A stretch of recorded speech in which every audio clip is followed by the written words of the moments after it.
Hello friends, welcome to my channel Mastaki Pathshala where you learn English better through Bengali যেখানে তোমরা ইংরেজি শিখবে বাংলায় অনেক বেটার ভাবে।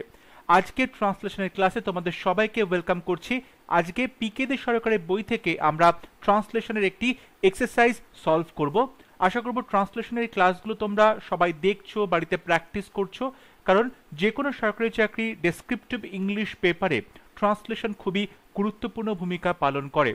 তাই ট্রান্সলেশন তোমাদেরকে অবশ্যই বাড়িতে প্র্যাকটিস করতে হবে এবং তাহলেই তোমরা পরীক্ষাতে খুব সুন্দরভাবে যে কোনো বাংলা প্যাসেজকে ইংলিশে ট্রান্সলেট করতে পারবে।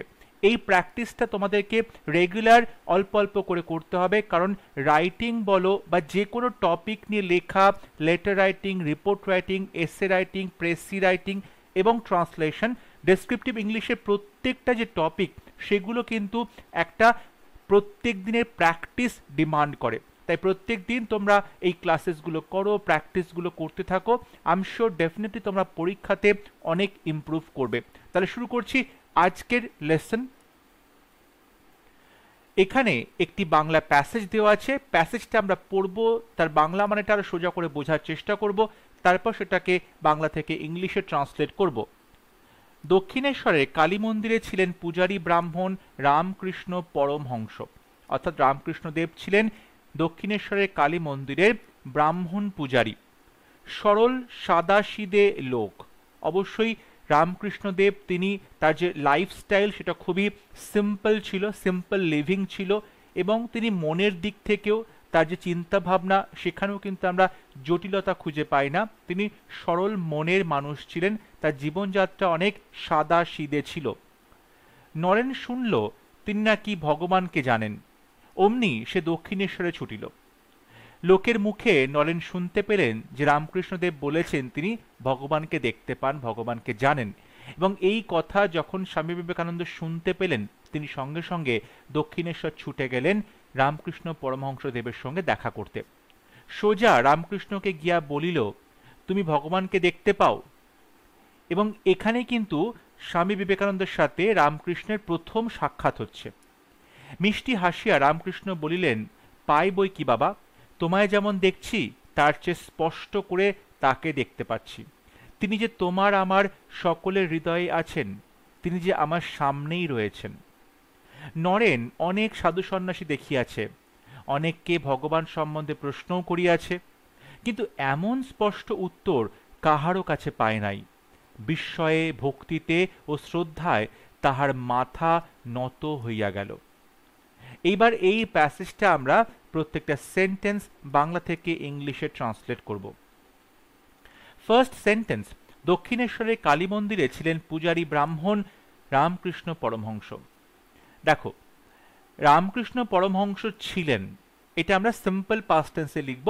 সো রামকৃষ্ণ পরমহংস ওয়াজ দি, বলছে পূজারী ব্রাহ্মণ মানে ব্রাহ্মণ পূজারী।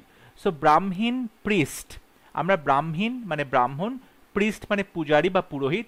So Ramakrishna Paramahamsa was the brahmin priest Kali মন্দিরে, in the Kali temple, in the Kali temple দক্ষিণেশ্বরের, in Dakshineswar, in Dakshineswar, in the Kali temple in Dakshineswar বা in the Kali temple of দক্ষিণেশ্বরও কিন্তু বলা যেতে পারে, যেহেতু এখানে দক্ষিণেশ্বরের র আসছে, সো আমরা অফও বলতে পারি। So Ramakrishna Paramahansa was the Brahmin priest in the Kali temple in or of Dakshineshwar. সরল সাদাসিদে লোক, এখানে অনেকে সিম্পল পার্সন বলতে পারে, সিম্পল ম্যান ছিলেন বলতে পারো, কিন্তু এখানে আমি একটা সুন্দর এক্সপ্রেশন ব্যবহার করছি যে he was a man of Spartan disposition. He was a man of Spartan disposition. এই যে স্পার্টান কথাটা, স্পার্টান কথাটার অর্থ হচ্ছে খুব সিম্পল, সিম্পল লিভিং, তখন বলা হয় স্পার্টান, ঠিক আছে। এবং ডিসপোজিশন মানে স্বভাব, হ্যাবিট। তাহলে he was a man of Spartan disposition মানে তিনি একজন মানুষ ছিলেন, কিসের মানুষ ছিলেন? সরল সাদাসিদে জীবনযাত্রার মানুষ ছিলেন, সরল স্বভাবের মানুষ ছিলেন। সো বলতে পারি he was a man of Spartan disposition. পরবর্তী সেন্টেন্স, নরেন শুনিল তিনি নাকি ভগবানকে জানেন, অমনি সে দক্ষিণেশ্বরে ছুটিল। নরেন শুনিল। তাহলে এখানে আমরা সিম্পল পাস্ট টেন্স ব্যবহার করব। নরেন হার্ড, যে তিনি নাকি ভগবানকে জানেন। নরেন হার্ড দ্যাট, তিনি জানতেন, he knew, simple past tense, god. Naren hard that he knew god, ভগবানকে তিনি জানেন এমনটা নরেন শুনেছিল। অমনি, অমনি মানে সঙ্গে সঙ্গে। এখানে আমরা অ্যাট ওয়ান্সও লিখতে পারি, অ্যাট ওয়ান্স লিখতে পারি, আবার কোনো রকম সময় নষ্ট না করে এটাও বলতে পারি। সো অ্যাট ওয়ান্স কিংবা without wasting any time. West করা মানে সময় নষ্ট করা, ওয়েস্টিং এনি টাইম সময় নষ্ট না করে, উইদাউট ওয়েস্টিং এনি টাইম সে ছুটিল। সে হচ্ছে সাবজেক্ট, ছুটিল হচ্ছে verb, simple past tense. So he ran কিংবা হি রাশড, হি রাশড, ঠিক আছে, টু, হি র্যান টু কিংবা হি রাশড টু দক্ষিণেশ্বর, দক্ষিণেশ্বর, দক্ষিণেশ্বরে ছুটল। So Naren hard that he knew god, without wasting any time he ran or rushed to Dakshineswar. সোজা রামকৃষ্ণকে গিয়া বলিল, দেখো তিনি সোজা গেলেন রামকৃষ্ণের কাছে এবং তাকে ডিরেক্টলি বললেন। তাহলে he went to Ramakrishna and asked him directly. বলছে রামকৃষ্ণকে গিয়ে বললেন, তাহলে রামকৃষ্ণের কাছে গেলেন, he went to Ramakrishna and সোজা বললেন, আস্কড হিম ডিরেক্টলি, তুমি ভগবানকে দেখতে পাও। এখানে দেখো তুমি ভগবানকে দেখতে পাও, তার মানে আমরা কিন্তু এখানে ক্যান দিয়ে লিখব। ক্যান ইউ সি গড, তুমি কি দেখতে পাও ভগবানকে? ক্যান ইউ সি গড, তুমি কি ভগবানকে দেখতে পাও? এখানে অনেকে ডু দিয়ে লিখতে পারে, ডু ইউ সি গড। দেখো এখানে যদি প্রশ্নটা করো তুমি কি ভগবানকে দেখো, তাহলে ও তো ডু ইউ সি গড। কিন্তু এখানে বলছি তুমি ভগবানকে দেখতে পাও, পাওয়ার কথা বলছে, সো আমরা ক্যান ব্যবহার করতে পারি। So can you see God. পরবর্তী সেন্টেন্স, মিষ্টি হাসিয়া রামকৃষ্ণ বলিলেন, পাই বই কি বাবা। মিষ্টি হাসিয়া রামকৃষ্ণ বলিলেন, তাহলে মিষ্টি হাসিয়া আমরা এখানে একটা পার্টিসিপল ব্যবহার করব, phrase smiling sweetly, smiling sweetly, মিষ্টি হাসিয়া। কিংবা আমরা এটাও বলতে পারি Ramakrishna said or Ramakrishna retorted, কথাটা বলতে পারি Ramakrishna retorted with a smile, Ramakrishna retorted with a smile, এটাও বলতে পারি। যেটা আমরা প্রথমে বলছি স্মাইলিং সুইটলি, বলতে পারি with a sweet smile, with a sweet smile, ঠিক আছে। Ramakrishna retorted with a sweet smile. পাই বই কি বাবা, এই যে পাই বই কি, বই কি মানে হচ্ছে কি বলো, অবশ্যই পাই, ডেফিনেটলি পাই। সো সার্টেনলি, অবশ্যই, সার্টেনলি আমি পাই, আই ডু মাই সান। এখানে বাবা বলছে মানে আমরা সন্তান সমান করে ওটাকে বাবা বাছা বলা হয়। So certainly I do my son, আমি পাই, আই ডু মাই সান। দেখো এখানে আমরা যেহেতু আগের সেন্টেন্সে ক্যান ইউ সি গড, ভগবানকে তুমি কি দেখতে পাও, পাই বই কি মানে আমি ভগবানকে দেখতে পাই বা দেখি। এক্ষেত্রে দেখো আই ডু মাই সান বলতে পারো বা আই ক্যান মাই সান, এটাও বলা যেতে পারে। কারণ আগের সেন্টেন্সে ক্যান ইউ সি গড জিজ্ঞেস করেছে যখন, তখন উত্তর হবে সার্টেনলি আই ক্যান বা সার্টেনলি আই ডু মাই সান, ঠিক আছে। তোমায় যেমন দেখছি তার চেয়ে স্পষ্ট করে তাকে দেখতে পাচ্ছি। এখানে পাচ্ছি মানে কন্টিনিউয়াস টেন্স ডেফিনেটলি, কিন্তু ইউজুয়ালি তিনি দেখতে পান। তাহলে এই যে দেখতে পাওয়া সি, এই ভার্বটাকে আমরা কন্টিনিউয়াস ফর্মে লিখব না, আমরা সিম্পল প্রেজেন্ট টেন্সের ফর্মে লিখব। তো তোমায় যেমন দেখছি তার চেয়ে স্পষ্ট করে তোমাকে তাকে দেখতে পাই, তা তাকে দেখতে পাই বেশি স্পষ্ট করে দেন তোমাকে দেখতে পাই, তা তাকে দেখতে পাই I see him, I see him বেশি স্পষ্ট করে, মোর ক্লিয়ারলি, মোর ক্লিয়ারলি, এখানে আমরা কম্পারেটিভ ডিগ্রি ব্যবহার করছি। So more clearly, I see him more clearly, কার চেয়ে, দেন, দেন তোমায় যেমন দেখি তার চেয়ে, then I see you.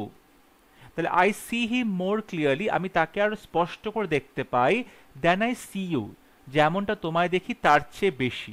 So I see him more clearly then I see you.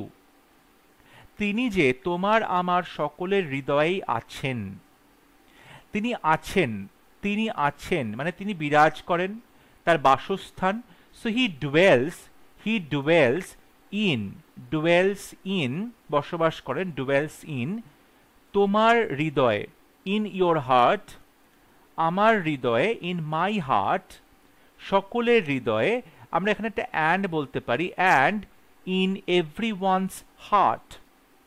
তাহলে he dwells in your heart, in my heart and in every one's heart. তিনি যে আমার সামনেই রয়েছেন, তিনি আমার সামনেই রয়েছেন। সামনেই রয়েছেন মানে ডেফিনেটলি তিনি আমার সামনে আছেন। তাহলে he is definitely in front of me, he is definitely নিশ্চিতভাবেই ইন ফ্রন্ট অফ মি, কিংবা he is before me, he is definitely before me এটাও বলতে পারি।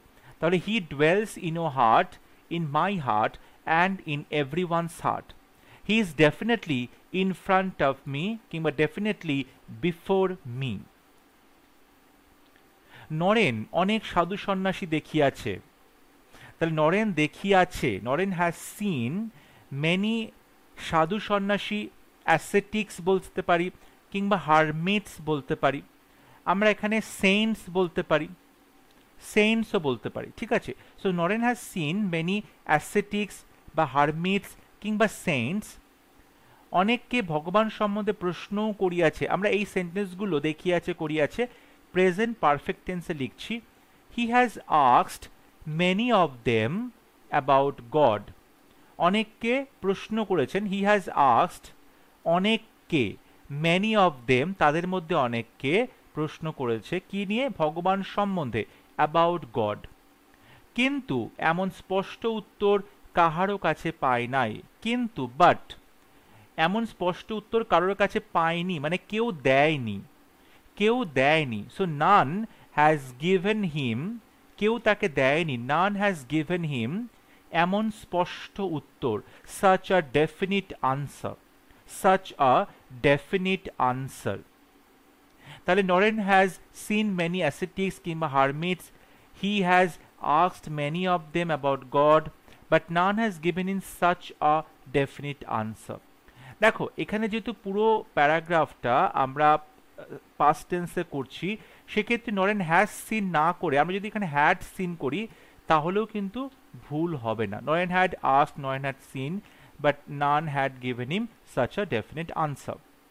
আজকে প্যারাগ্রাফের লাস্ট সেন্টেন্স, বিস্ময়ে ভক্তিতে ও শ্রদ্ধায় তাহার মাথা নত হইয়া গেল। তাহলে তাহার মাথা নত হইয়া গিয়েছিল, simple past tense. So his head bowed down, his head bowed down, মাথা নত হয়ে গিয়েছিল, simple past tense, bowed down, বিস্ময়ে, in awe কিংবা wonder, in awe কিংবা in wonder। awe মানে হচ্ছে অবাক বিস্ময়, wonder মানে অবাক বিস্ময়। সো in awe কিংবা in wonder। ভক্তিতে, reverence, in awe কিংবা wonder, in reverence and শ্রদ্ধায় and respect, তাহলে his head bowed down in awe কিংবা wonder, in reverence and in respect, ঠিক আছে। এখানে দেখো আমরা পুরো প্যারাগ্রাফটা সিম্পল পাস্ট টেন্সে করার চেষ্টা করছি, ঠিক আছে। সো তোমরা এখানে পুরো প্যারাগ্রাফটা সিম্পল পাস্ট টেন্সেই লিখবে, এবং তোমাদের কোনো সেন্টেন্সের ট্রান্সলেশন বুঝতে যদি অসুবিধা হয় বা মনে হয় কোথাও তোমরা অন্য রকমভাবে লিখতে পারবে বা তোমরা তোমাদের মতো আনসার করতে পারবে, সেটা অবশ্যই তোমরা কমেন্টে লিখে পাঠাবে, আমি তোমাদের আনসার কারেকশন করে দেবো। আজকে যদি ভিডিওটি ভালো লাগে অবশ্যই ভিডিওটি লাইক করবে, শেয়ার করবে এবং আমার চ্যানেলটি সাবস্ক্রাইব করতে ভুলবে না। পরবর্তী লেসনে খুব শীঘ্র দেখা হবে, ততক্ষণ সবাই ভালো থাকবে, সুস্থ থাকবে। Thank you.